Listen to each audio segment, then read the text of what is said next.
Yan mga guys, magluluto na naman tayo ng gulay. Ayan, nag-isa na tayo ng bawang, sibuyas, kamatis, kaunting baboy. Yan. Ayan mga guys, meron tayong patola, kalabasa, lemongrass, at saka sayote, okra, talong. Ayan ang ating gigisahing gulay. Ito naman yung mga dahon-dahon. May pechay, may talbos ng kamote, may anong tawag nito? Saluyot. Ayan, may talbos po yan ng kamote. Ayan ang ating tanghalian, ulam sa pananghalian. Ayan, nilagay na natin yung kalabasa at saka kamote, laman ng kamote at saka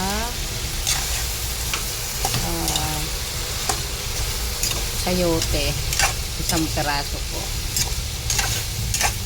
Ayan, makulay ang ating gulay. Ito yung ating pangpalasa, lalagay natin sa ating gulay, pritong bangus. Yan po yung ating ilalagay sa ating gulay.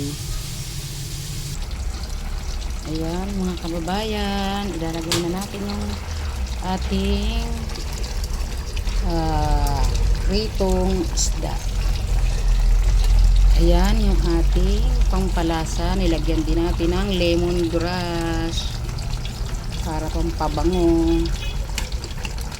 Ayan. Ganyan lamang yung ating simpleng gulay.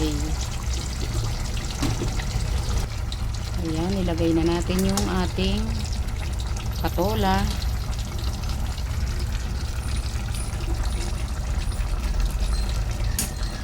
Ayan. Maya-maya naman natin ilagay yung ating mga dahon-dahon. Ayan, kumukulo na. Maya-maya naman natin ilagay yung ating mga talbos ng kamote at alugbati at saluyot. Ayan, ilagyan natin ng siling pang sigang. Ayan, lalagay na natin yung ating mga dahon-dahon.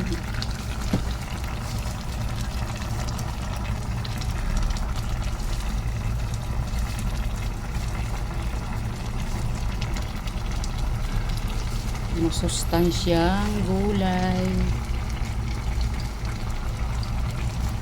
Ayan. Ayan mga kababayan, luto na ang ating gulay.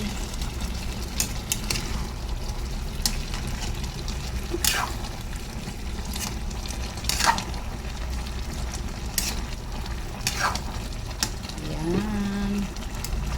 Lagyan lang natin ng pritong isda. Ayan, thank you for watching. Maraming salamat po.